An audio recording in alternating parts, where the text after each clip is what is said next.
Welcome everyone, we've got breaking news with the vaulting of weapons, the unvaulting of weapons, brand new map changes, OG parts of the map coming back, new skins, so much is going on. I feel like it's been a while since I've done a dedicated news video, and there's no better time than now because so much is going on that you guys have got to know straight away. If you're not already, make sure you've hit that subscribe button and turn notifications on to get all of the news just like this one straight away and straight into your sub box. Almost all of the news in today's video has literally been announced today, so this is all hot off the press, and we're going to be kicking it off with number one, which is the Season X skin bundle. For those of you guys that don't know, for the past many seasons we've had different bundles, including the Ice bundle, the Fire bundle, loads of bundles essentially that include a group of skins reimagined with a slight change to them.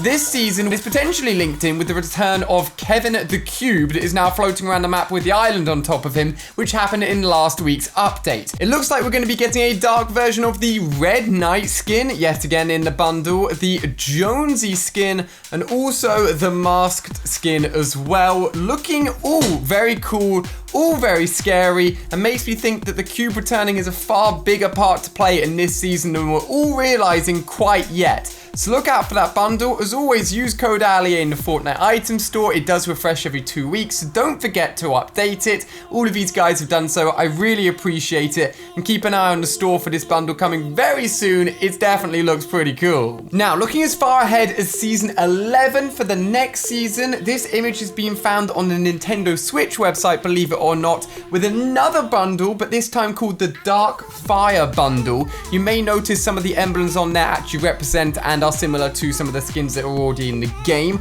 It is believed this pack will be coming out the next season, Season 11, as far away as that. So don't get it confused with the one that will be coming out this season, but it will include a lot more things, including 3 legendary skins, 3 legendary back blings. It'll have emotes, it'll have wraps, and that'll be a $30 bundle. As we can tell from the image here, it's going to be coming with a dark arc skin, also a dark arrow cord skin as well, having a third one that we're not too sure about at the moment. So loads of awesome skins on the way, lots of dark themes going on here. So keep on saying the Cube corruption, bad things are going to be happening continually to the Fortnite map if these skin sets are anything to go by for what's going to be happening in the future. Keep an eye out. Next up, this is a little bit subtle, but you may have noticed dotted around the map floating red balloons. As we know, Fortnite loves to do crossover with films, even other games with Borderlands 3 recently as well. And I apologize, is it It or IT? I'm pretty sure it's just It. Either way, It 2, the film, which is a horror film, just to be warned, is going to be doing a crossover promo with Fortnite. So all of those balloons dotted around the map, you can find them in retail, you can find them all the way in Pleasant Park as well. That is actually linked in with a promo for the film, which could start as early as maybe even tomorrow or with next week's update. So if you know down the places of those balloons nice and early, I'm sure there'll be some sort of challenge linked in with that for you guys to unlock some stuff, and another cool partnership happening within the world of Fortnite. Next up, we got a big one that happened this morning, which is not 1 but 2 Riff Beacons for this week's update. That is right, we've got 2 Riff Beacons in some very interesting places, and yes, it means we're going to be doing 2 videos with a load of you guys landing there, fighting it out for V-Bucks. Those videos will be coming out on the channel very soon, so keep an eye out on them and keep an eye on my Twitter for when those live streams happen for those V-Bucks. But the locations, you may have seen them already. Number 1,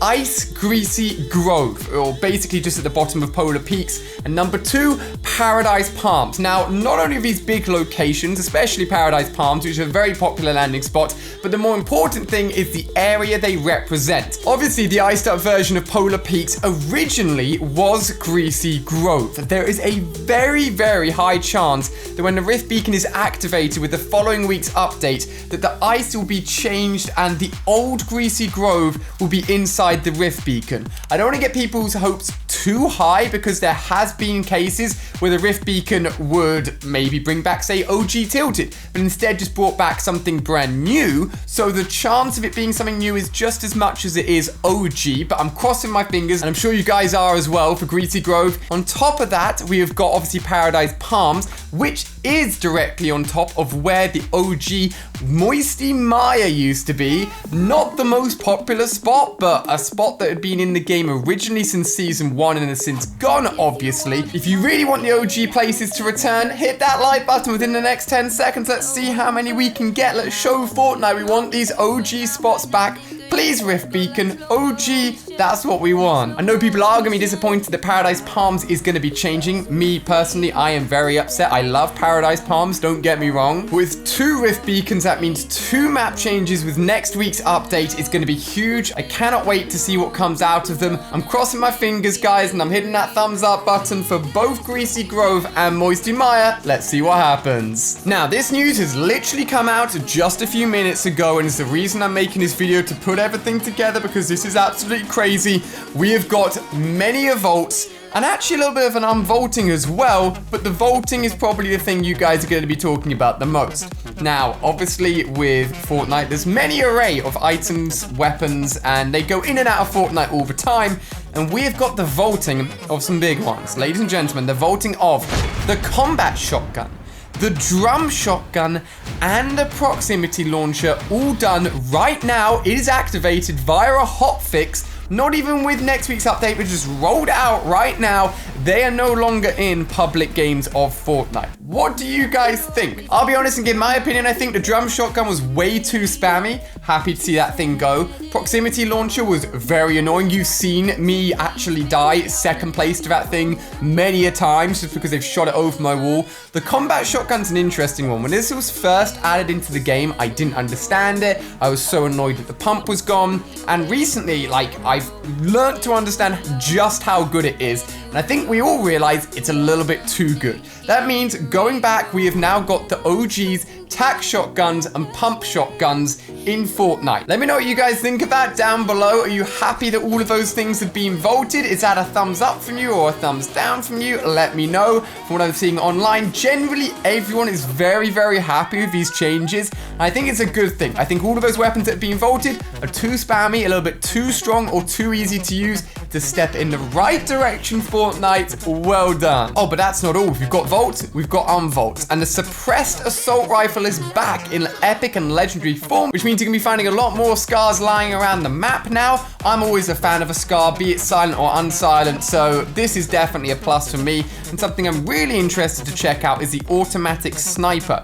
The automatic sniper was underperforming according to Fortnite compared to other sniper rifles. I believe they're talking about like the VSS-like weapon, the one with a scope that was added in recently, basically like an auto-scoped AR, and the damage has been increased hugely from 31, 33, and 35 all the way up to 40, 42, and 44. This thing is now really, really strong. I already thought it was a pretty good gun, to be honest with you, but not many people were using it. They'd rather pick up a normal AR, I guess. I like this a lot. I really like it, and I can't wait to use it even more. More nerfs to the brutes, thank goodness. Between storm phases 3 and 6, you'll be seeing far less of them coming onto the map, as you can see here with the statistical changes. You may have seen in my videos recently, I'd look at the map and it'd be like 8 on the map. It just got ridiculous. So seeing less of them is only going to be a good thing, and I know you guys will like that. Fun little weird change, peppers are now increased from 20-second duration to 60. Fun fact, peppers are actually a good mobility way to get around the map because you speed up quite a bit. So if you're in a desert area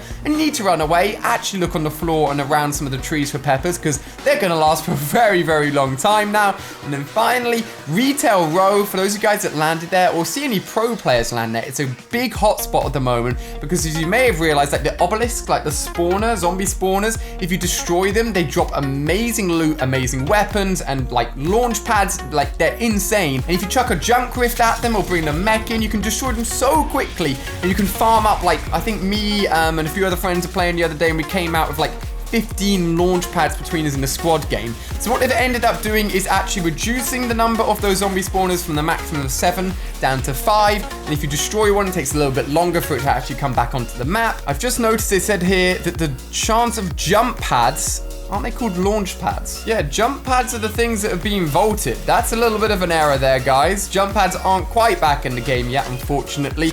But essentially, a little bit of nerfs to all of the zombie spawners in Retail Rows. That place isn't quite as good, but honestly, it's still really good to go and get a load of loot from. Oh, I told you guys I had to make this video. I told you I was excited to do a news video. So much stuff in one place. Thank you to everyone using code ALI8 yet again. Let me know what you think of all of the changes. Send some good luck vibes with those likes, making sure that we're going to get the OG Greasy Grove in the next update. Check out this video on screen here already if you haven't seen it, of me getting something pretty special within Fortnite. Thank you guys for watching, and I'll see you all tomorrow. Goodbye.